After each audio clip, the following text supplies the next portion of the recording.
Thank you all so much for joining us for today's Mortarr Conversation.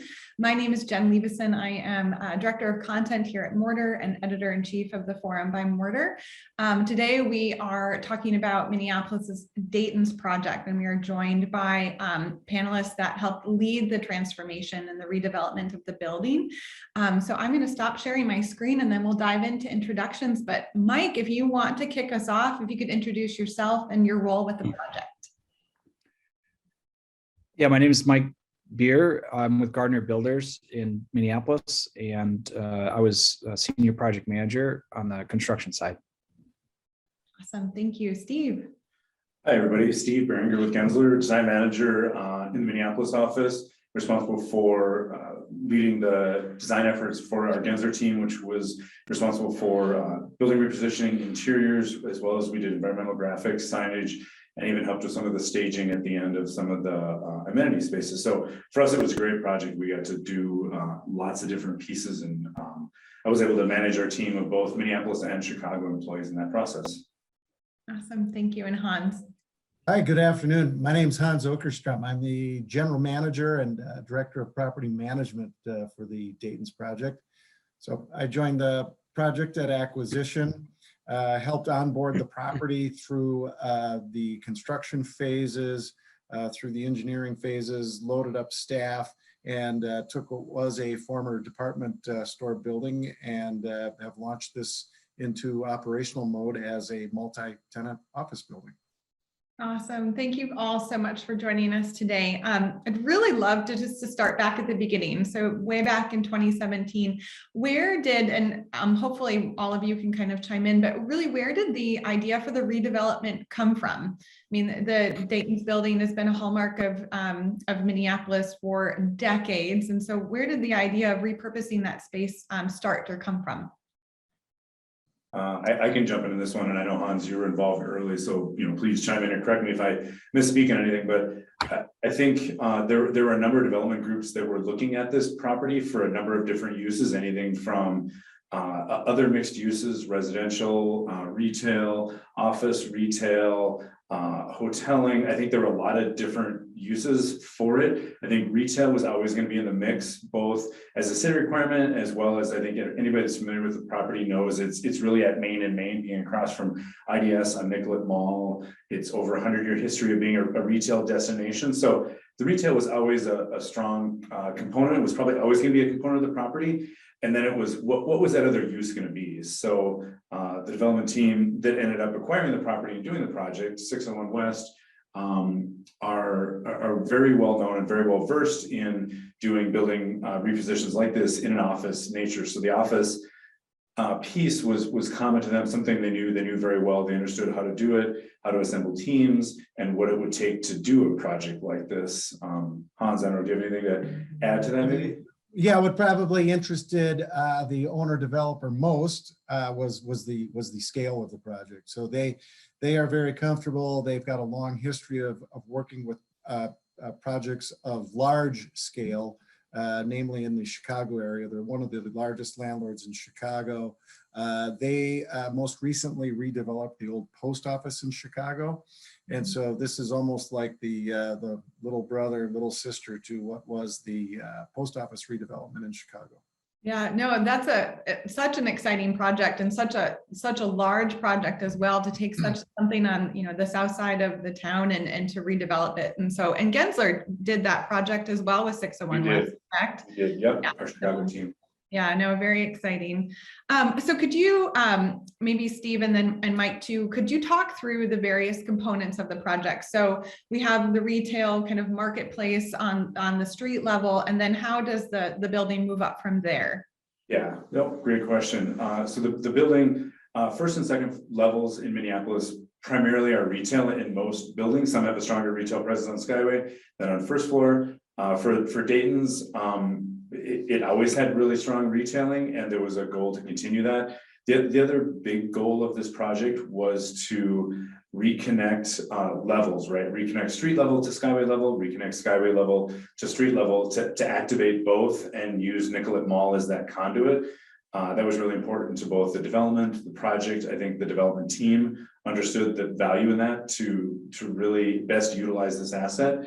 And then the stack after that, levels 3 through 12 are traditional office space. So the building kind of flipped itself, because when it was a department store, it had retail up to, I think at one point, 6th or probably even 7th or 8th floor at one point. Like, it had retail long ways. By the time Macy's kind of wound down operations, they're around about 5 or 6, and some of the floors were compressed a little bit.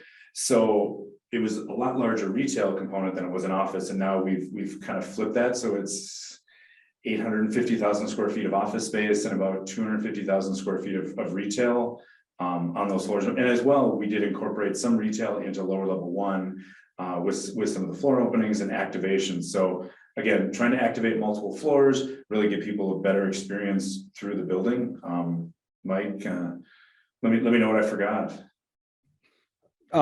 There was a pretty substantial infrastructure renovation that didn't really get spoken about in the utility plant in the basement. Okay. So there was, and Xcel Energy basically had an opportunity to redo their vaults. And District Energy with Clearway, for those that are interested, really took that opportunity to sort of reconfigure the thing and update it to modern standards. But most of the equipment we found supporting the heating and air conditioning system in the basement was 80 years old and not at all efficient. So that was a project in and of itself. And then, so there's a nice little, engine in the basement that's doing a good job keeping the lights on and the. So to say it a different way, right? Mike, it's both the building it has its own power, but it's also for the downtown grid. It's kind of a switchboard or a pass through. Yeah, I mean, to the extent that you talked about being a hub of the Twin Cities or a hub of the Minneapolis, and the skyways, there's 5 skyways that connect the downtown area, which I believe is the most in Minneapolis. It also does that with the power system. So the chilled water and the electricity runs through that facility as a gateway to other buildings. It serves all its neighbors right now, which is, it's kind of an understated, purpose of that facility. And a lot of it's due to its age being over 100 years old, and most of its surrounding peer group of buildings are much newer. Okay, Yep. sure. Mike, when you guys got into the building and were kind of getting the scope of the work at hand, did the age of all of that surprise you, or were you prepared for something like that? The surprise was there was, I think, 14 different additions on the building. Okay. So I think, so you're working on a building and it might be the timber structure, and that was built in 1903. And then literally an inch or 2 away is something that's built in 1917. So there's like pre-war construction and the construction type was different. And then there was post-war construction in the 40s and 50s in particular. And trying to take new products and make them sort of connect to those construction types is very sort of challenging. And for the folks that are doing commercial construction now, what that would mean is if you're doing drywall today, if Steve's team was building a new building, the floor levels, floor to floor, would be the same height. And the drywall guy would make a metal stud that's 11 foot tall, and he'd have them cut in a factory, and they'd show up all the same. Here, we might have several inches different between several feet on the same floor. So we couldn't order, everything had to be sort of manually measured and cut on a scale that's quite large. So the efficiency of it was very, very slow, let alone taking away 2 or 3 layers of construction. I think the other sort of asterisk was, as a retail establishment, particularly as Dayton's, everything was staged. A lot of the things that the public saw were built on top of other things, and they never sort of demoed or removed stuff backwards. They just built on top of it, and it was a lot of like stage props. So we'd find multiple ceilings, 3 or 4 floors. They never spent the time, money, or energy to sort of, I don't know, make, the Polo Ralph Lauren area. They just kept stacking it and building themselves inside of another box. So we found a lot of stuff that should have been taken care of a long time ago. They just never had the capacity to do it. But the customization of every room was something that, to be noted and put in your, Rolodex for later. It's hard to do. No, most definitely. I know, Steve, when we talked to some of your colleagues in the Chicago office about the post office work, when I remember one of the comments that made us all laugh was that there were a lot of indoor water features that they didn't have to design or pay for. And so could you guys share some of those challenges or some of the features? I mean, you're taking an historic building built over decades.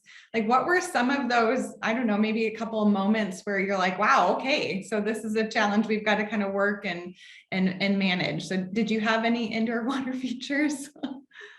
We did, well, we had one that we uncovered right up on the fourth floor, Mike. It's not working anymore. And there was a scary one, a scary feature that Mike knows more about it than I do, but the tradesmen were in there cutting and working in a ceiling plane, cutting what they thought was conduit for light fixture, and it ended up being a copper pipe that had active gas running through it. And that was extremely scary, right, for the team, Mike and Hans. Yeah, the back in the day, they had gas lights in the building, which should make people nervous, with all the clothing and stuff in there. But yeah, they had gas piping, and they had the gas outlets looked like a J box that you have an electrical box. It's like a 4x4 square, and they buried it all in the concrete. And we had a guy cutting it with a sawzall. The gas in our minds was dead at the main, but there's enough gas in the system that wasn't purged out of there. And sure enough, he cut it open, and it just came rushing out, and it was a big to-do. Yeah, Steve, you're bringing up memories we had a lot of like events that in and of themselves would be unusual on a project, and this one had all of those types of things on it. At a pretty, not necessarily safety items, but all the sort of reality TV show drama you could ask for was sort of compressed into one location. And I think, Jen, floor by floor, I know when I've given tours through the building, and I think the three of us still all get a lot of tours in the building. There's almost a story on every floor, on every corner in this building. I know when you and I talked, Jen, before, you're like, well, can you tell me a story? I'm like, you almost got to pick a floor, and then like this, it would jog my memory, like, oh yeah, I remember there was this ornate, metal clad former fire stair that we had to cover up because of where it was on the first floor. There's these great manhole covers for the former escalators on the stack that went from lower level 1 to 7, and medallions on the floor. Like there's stories around every corner that are just pretty phenomenal to have. That a building like this, it's great, but like Mike said, there's more than what we typically would see on a building reposition. I think because of its age, because of how the building turned over for retail over time, right? They never really gutted it back down to the bones like we did this time. Like we were back down to base structure, base terrazzo, same thing with the walls and with the ceilings. Like it was a raw building, about as raw as we could get. So sure. There was a jail, and we found some nesting paper mache eggs, well, 100 of them in a wall. it wasn't really a jail, Mike. It was like it was a spot where they held the shoplifters. Yeah.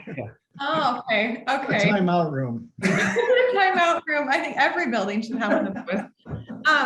Hans, maybe you can speak to this one, but does the developer have a say or a role in deciding like what elements of a building are restored or what can be completely brought back as new? What does that look like? Because I know there are so many elements now of the finished project that people are like, oh, I remember, or oh, I like sense of nostalgia, but what's that mix of kind of restoring and then brand new? Yeah, well, you're right. So how do we make a competitive, functional office space? That's what we're doing all this for, is to rent out a bunch of office space.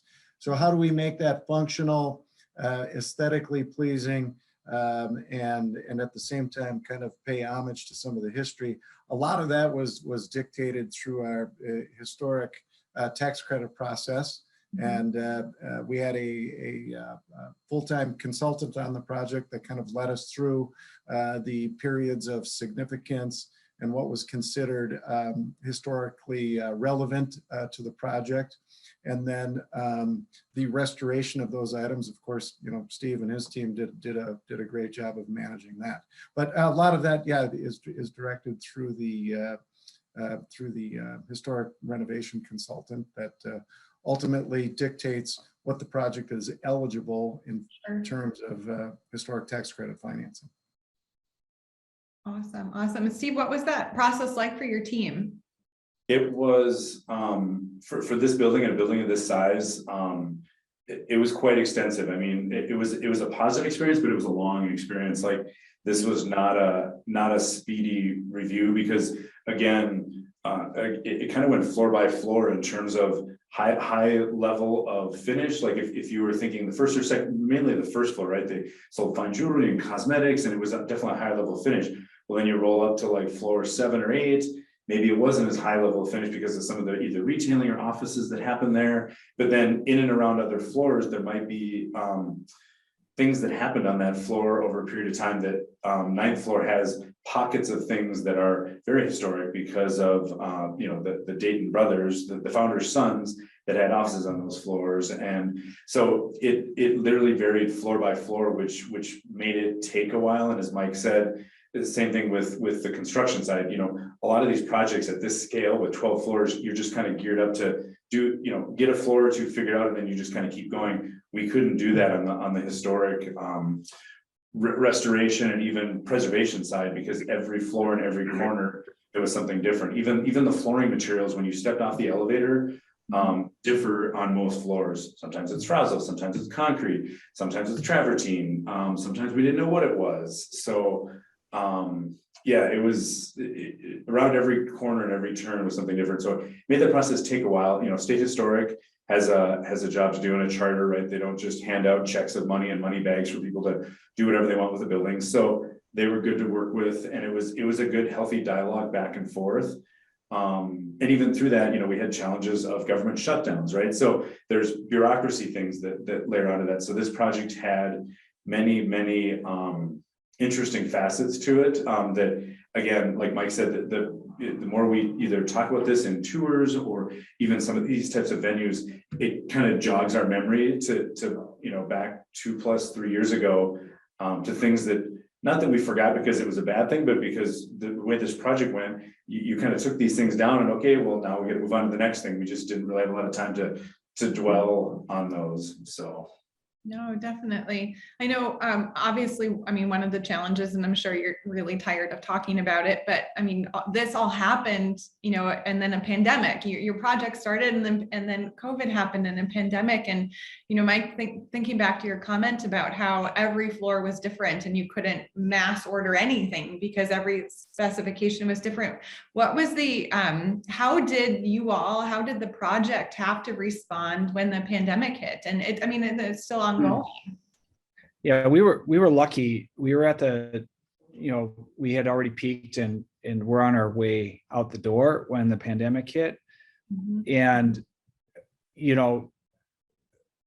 it's hard even on the phone with people now. My attitude on the pandemic is different now than it was then. At the time, it was March of 2020. The information coming out on the news and specifically when they started canceling basketball games in California and some college events there, that month was pretty chaotic for us. We had a lot of tradespeople showing up to the job. And I remember this pretty vividly, basically looking to the general contractor to give them instructions on how to operate. Mm-hmm. And what was challenging for me personally was, you have people in tile industries and you have all these, construction folks basically looking at you to start making medical decisions for them. And nobody brought any ideas to the table. So their companies were not sort of educating their employees on how they wanted to respond. They wanted it responded to on the job site. So we had people calling us and saying we needed to test them every day, like tile people saying, you need to give me a COVID test every day. Well, it didn't exist at the time. We had people talking about hiring a nurse and checking temperatures. Well, we didn't know it. Temperatures really mattered. Like there was a lot of like this imposed thing, and we really turned that around on the field operations folks and some of the union people and said, we'll provide as best we can, but we can't provide a guarantee that you'll be safe. And we actually shut the job down for 2 weeks, made each firm come back to us with what their plan was for their employees that they have to, be accountable to. And we evaluated each one of those plans and made sure, it was consummate with how we wanted to operate. But it was a very scary and very chaotic sort of management. And as the leader of the construction site, we had to sort of redistribute the accountability or the responsibility to keep safe. And we did a decent job. We didn't have any outbreaks, but it was a very unnerving time for sure. And I think fortunately, the other thing, right, Mike, you had going for you is there was the scale of this project, right? Like not everyone was packed into a 20,000 square foot TI. There was the ability to take some companies and or trades and say, okay, trade A, you're going to work in this area today or for this period of time. Yep. So you didn't have to have men and women of multiple companies and trades kind of on top of each other. So I think you guys were able to do that pretty well as well. Yeah, we had the luxury of space. But the some of the irony was say the painter and the tile person, like each company would insist that they're separated from each other and look at us to adjudicate that. But we would see them at lunch and they would be all having lunch together. and that was the conundrum that we're dealing with. And that sort of expounded into, we're shutting the job down until everybody gets their head on and said, this isn't how it's going to work. And again, we're not medical people, and there was a lot of misinformation circling, and that sort of accountability for safety on the job site actually resides with us. And we just said, everybody goes home. And that was a hard thing for those guys because they don't get paid if they're not on the job site. Mm-hmm. So that was a leadership decision that got made by Bob Gardner and Bert. And I commend them for it because it was so nonsensical at the way that it was sort of tumbling through itself that they just said, we're going to take a knee and take a breath and sort of work on it behind the scenes. So I worked on it in my basement. It was complex. No, it's we got like 30 to 40 safety plans from contractors in about 48 hours, and trying to align them all up so that made sense was kind of complex. Yeah, no, I mean, it's completely uncharted territory, and you have live active projects going on, and industries not knowing whether or not to shut down. I mean, it was a really crazy, scary time. You all should be commended. Hans, what was the impact, or what has the impact been on your end of the project, as far as, filling the building and seeing it through to completion? Well, dramatic impact. I'm sure most of you have heard about the pandemic, periods of civil unrest, and those effects on commercial real estate decision making. Mm-hmm. So we went from, the office portion of the project is about 850,000 square feet. We went from having, just by showing renderings and talking about the project and maybe some building tours with hard hats on in a demolition zone. I mean, the ugliest of the ugly scenarios in terms of getting somebody excited about office space. Pre-pandemic, we had probably close to 350,000 square feet in our pipeline. Post-pandemic, civil unrest period, we went to 20,000 feet. So it was a dramatic effect on commercial real estate decision-making, leasing efforts, all of that. Everybody put their pencils down. Major corporations were undecided what they were going to do, how they were going to move forward, what the model of real estate was going to look like, what their future requirements were going to be. Look at us now. Big Zoom meeting like this, kind of rarely happened, 4 or 5 years ago. I mean, now it's just, this is what we do every day.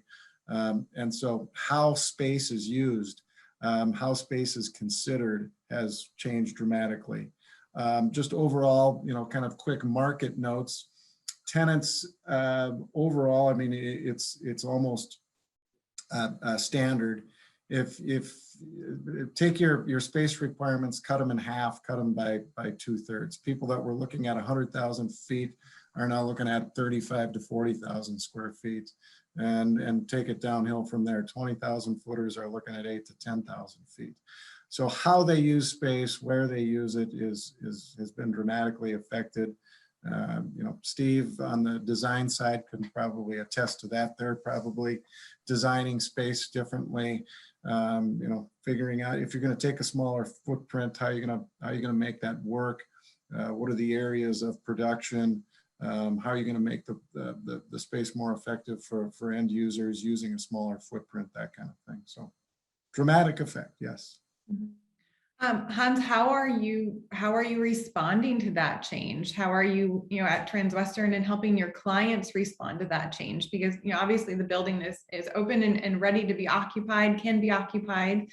What are you all doing? Well, one of the biggest, benefits we received with such a large core and shell renovation, number one, absolutely brand new, state-of-the-art mechanical HVAC systems. The first thing everybody wants to know is how are you treating your air? What's your air turnover? What's your air exchange? How are you filtrating the air? Are you ionizing the air? And we're in a fortunate position with our recently completed project that we are absolutely at the top of the market with how we deliver our mechanical systems, what we have in place. Everybody so far that's come back to the market has been blown away with what we can provide in terms of heating and cooling and safety factors. Cleaning janitorial staff has a whole new list of orders and how, when, and what they clean in a finished office space. Security protocols, all of that completely different, but it was, again, we're kind of in the fortunate position to receive a brand new building like this that can perform at such a high level, and we can demonstrate that to prospective tenants. So that definitely helped us out on that end. Awesome. Can we talk a little bit about current tenants? So the retail space, the Makers Marketplace, opened up right at the end of November, correct? Yeah, It did. It just opened up about a month ago, November 15th. And so that's a collection of small, local, made in Minnesota retailers. It's a configuration of 25 to 30 different, we'll call them kiosk spaces, and but very unique kind of boutique style retailers. Dayton's, if you're not familiar with Dayton's was a local department store chain that everybody absolutely loved. It was our favorite. It was our local. It was our Minnesota Saks Fifth Avenue. It was our Marshall Fields. And specific to that, the downtown original department store, everybody held very close to their hearts. So the general public couldn't wait to get back into the project again. So we opened up the public area on street level. We had much bigger plans 3-4 years ago with our food hall. That's still in the pipeline right now, and a much broader scope of retail. But to get us off the ground, to tear the wrapper off again, our Makers Market was a great tool to affect that. And then at the same time, Ernst & Young, our first office tenant, took occupancy into their new space up on 5th floor. And that's been extremely well received. Auditors have a real tough row to hoe. If you know an auditor, how much work they have to do and how taxing, grinding it can be. They love the amenity spaces we've created within the project. They take full advantage of our quiet space, the library, our fitness center, our lounge space, that has fantastic vistas of downtown with big floor to ceiling windows. And then of course, a large expansive rooftop terrace. So to get off the deck and to open things up again after such a long battle with everything has been a pleasure to see this whole thing come to life. No, definitely. Are there, of the amenity spaces included in the building, are there any favorites of all of you? I know the rooftop terrace is a favorite of the Mortarr teams, but any of the other spaces, or are there elements of those that you all could talk through? I can jump and start with one. I think been to a couple events in the Winter Lounge, and I think the interesting thing about that space is when it was first conceived and designed, it was really large, and it was to host large events, but also it was set up to function in a daily mode so that 3 or 4 colleagues could go up and find a space to be comfortable.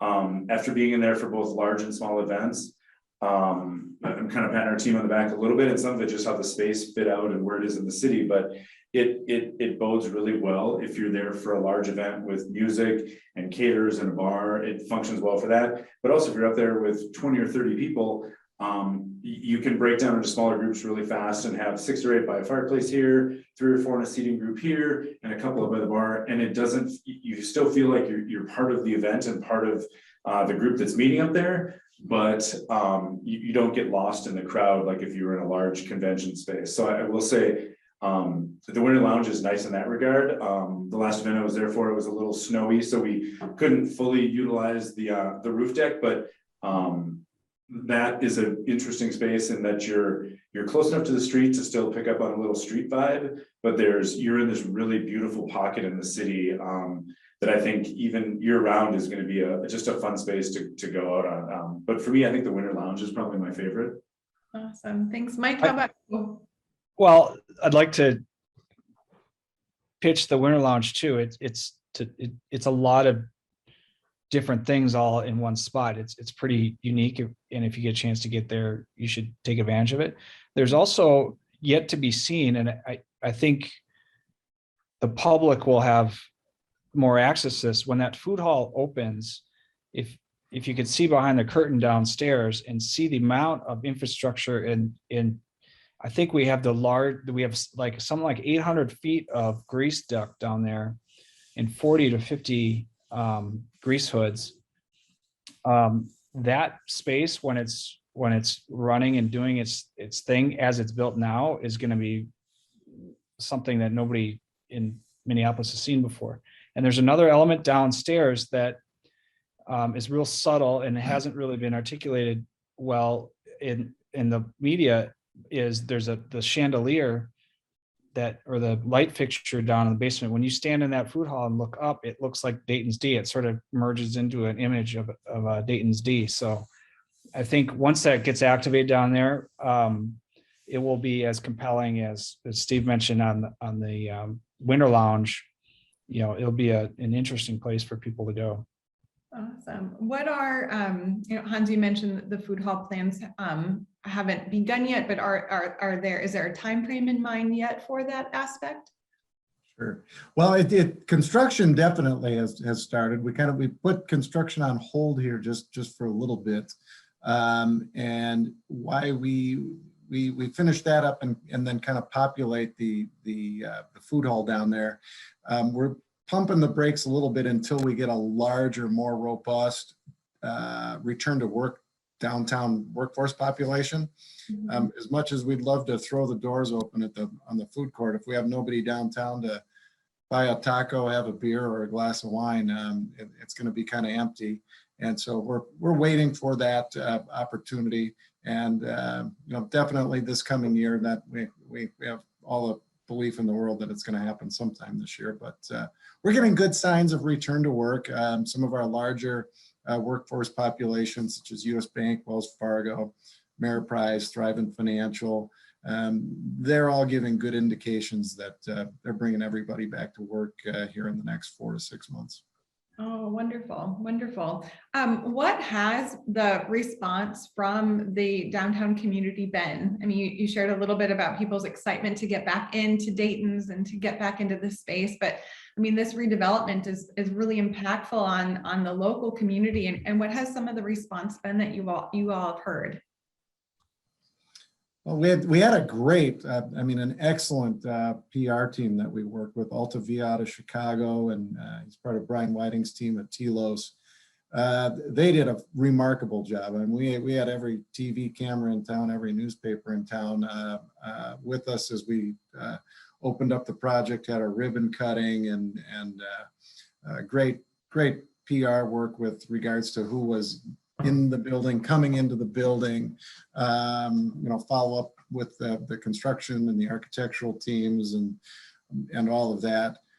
It really, we have a downtown council. We have almost like a chamber of commerce. They couldn't have been more happy.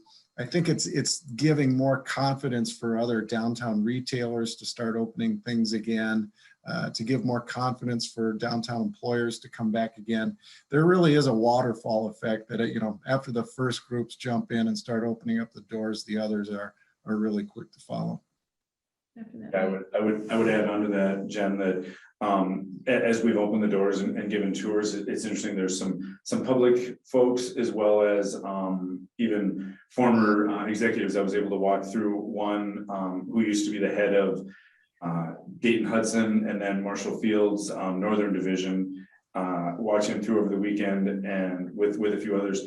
The response and the feedback, it does mimic a lot of I think what Mike and Hans and myself talked about initially with the project, that it was a reposition and that we wanted to update all the services. And like Hans had said, it's a brand new building, but it's in this old shell, so that when Frank went through it, he said it felt familiar.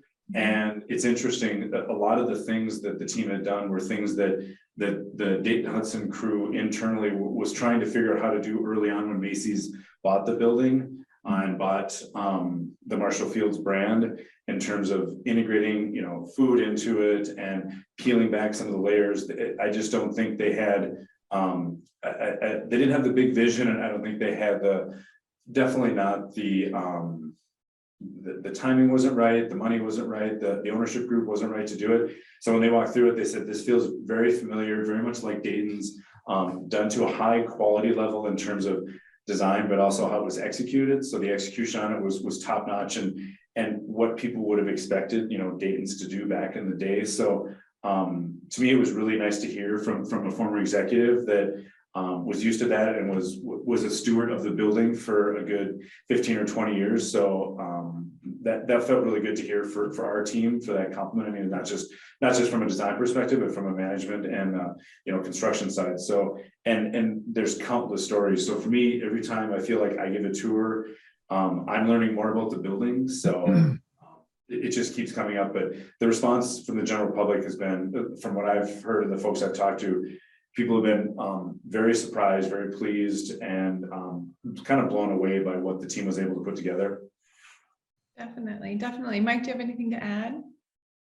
Yeah, I think what stands out in that part is the amount of people unsolicited, sort of call it off the street, that would unsolicited communicate to us during the project, and the encouragement that they would give was, again, for me, when I first signed, first started working on it, worked on many large projects in the past, but none of those projects had the amount of interest from the public at such a personal level. So I would get text messages from friends of mine's parents that would say, hope you do hope this works, or, like these, and the one that really stands out is I was walking to lunch downtown, and a homeless man grabbed me and said, hey, I spent a lot of time in there.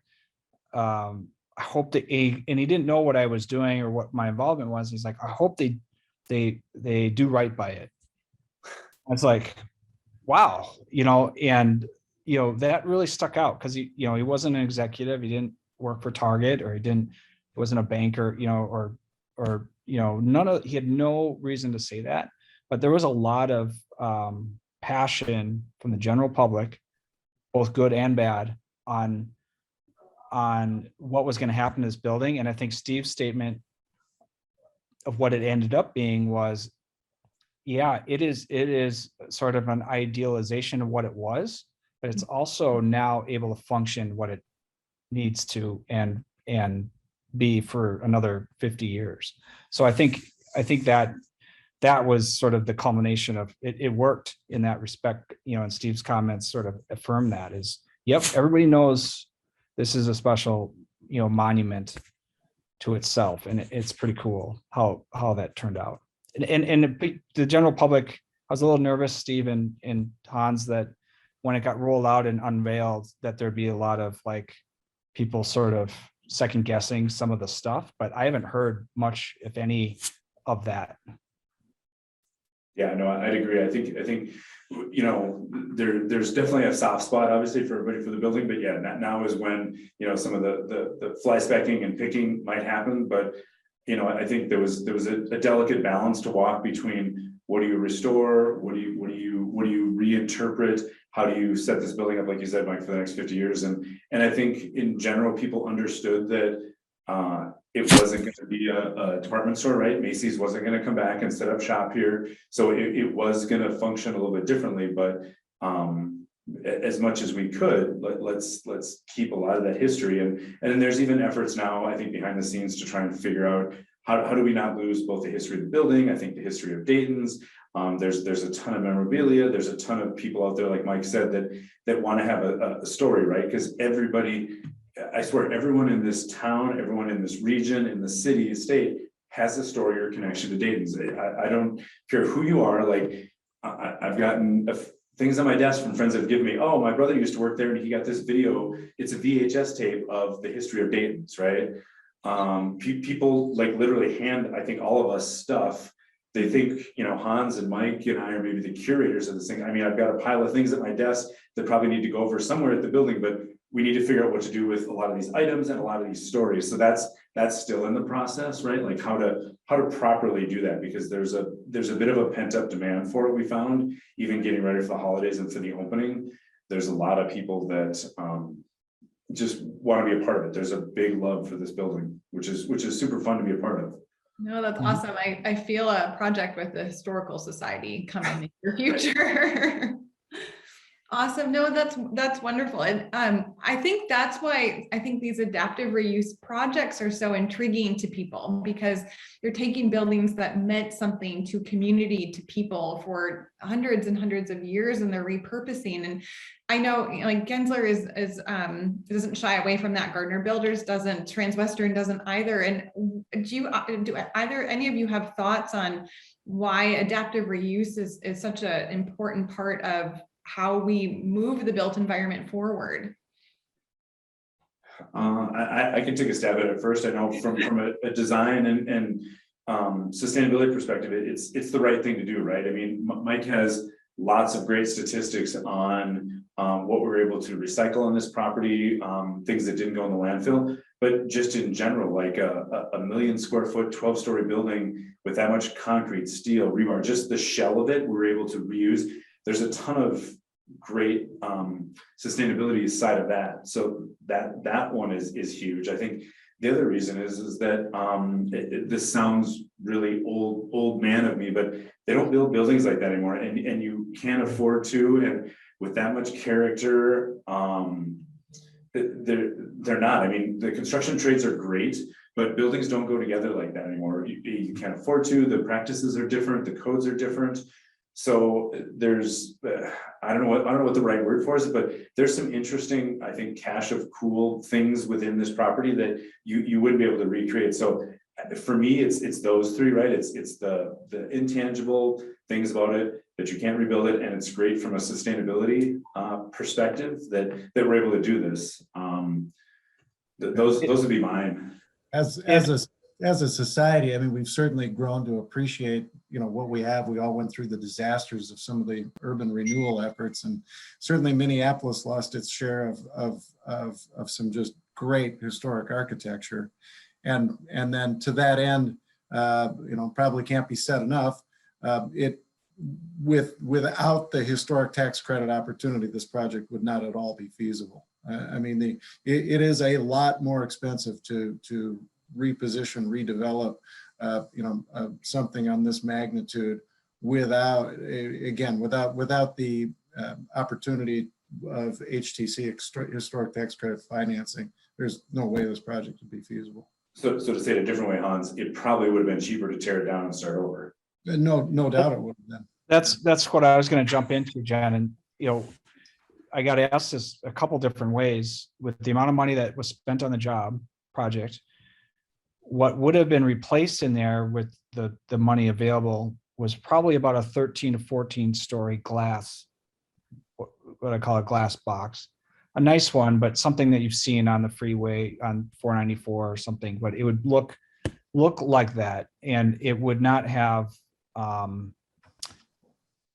you would drive by it and not know. It wouldn't be iconic like the IDS or Northwest Tower. It wouldn't be that type of investment. But when I say that's all you would get, it's still $200 million of construction. And you drive by that $200 million of construction and not be at all sort of overwhelmed by it. So we would have this conversation about it, right? Yeah, exactly. I mean, it might be a condo or something, but that Steve mentioned they don't build them like that anymore. And that, the amount of masonry, the amount of texture the building has is very expensive to do the way we build things now. And it'd be an untextured glass enclosed box, not a lot of concrete or masonry or decoration to it.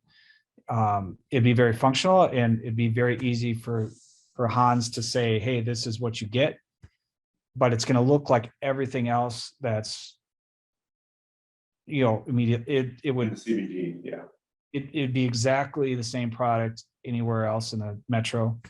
And I think the people that end up residing there or officing out of there are seen enough of that stuff, and they're going to want something that's a little different. They're going to want an 11 and 12-foot ceiling, because that makes things feel different, and they're going to be okay with the weird corner that the floor isn't quite level, or the extra bonus bathroom on 4th floor that is amazing if you get a chance to get in there with a flashlight.